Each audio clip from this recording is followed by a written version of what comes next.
Yo! Good day sa inyong lahat, mga homies, o kahit sino mang makakanood nito.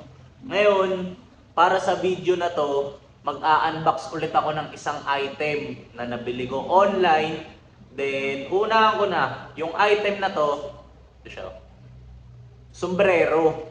Then, yung reasons kung bakit ko siya binili, syempre, number one, afford ko. So yan, di siya lumagpas ng thousands. Pero gamit na to unahan ko na rin. Then, pangalawa, kakaiba siya para sa mata ko. Parang, di pala parang, wala pa nga ako nakikita na nakaganito eh. So, samahan nyo ako, unbox natin to ngayon. Game!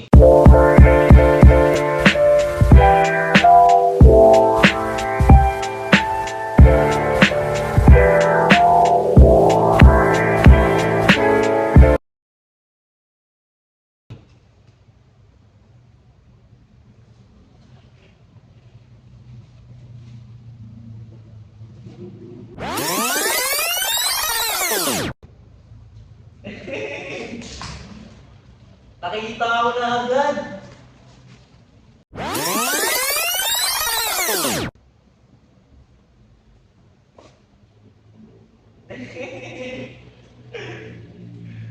Ganda! Ang ina! Guys, ito siya oh. Tignan nyo yung design. Yan oh. Puti siya. Ayan. Pero, bago ko pala i-review yung item, gusto ko munang magpasalamat dun sa seller.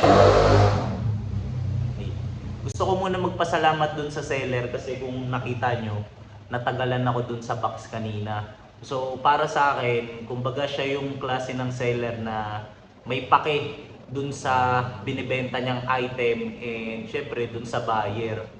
Kasi pwede namang ipadala niya na lang ng as is to di ba? Pero binax niya pa. So, sobrang salamat. Bibigay ko yung link sa'yo. Jepoy na koy-koy. Sana mapanood mo. Hindi, sure ako mapapanood mo to kasi nga bibigay ko yung link. So, ito yung item guys, oh. Tingnan nyo. Napakaganda ng condition. Kakaiba di ba? Para sa akin kakaiba. Tapos ito na yung brand. Tignan nyo yung brand Tcharan! Stussy. Parang hindi gawa ng Stussy, di ba? Tignan nyo. Ayan. Tapos sabi nung seller, napakadumi daw nito sa personal. Pero kapag tinignan ko ngayon, parang pwede ko na agad gamitin. O, di ba? Shoutout sa seller na to kay Jepoy na koy-koy. Ayan. Ayan, ang ganda oh. Walang ka-issue-issue ultimo sa loob. Yung tags niya, kompleto, ang linis, ng brim, lahat malinis. Ang ganda. So, ayun lang. Try natin gamitin or isuot. Try lang natin. Yan o. Ba? Yan yung itsura ko ngayon. So, ayan. So, dito ko natatapusin. Shoutout ulit sa seller, then kukuha ulit ako sa'yo. Magkaroon lang ako ng mga benta dun sa mga gamit ko. So, thank you, thank you, thank you.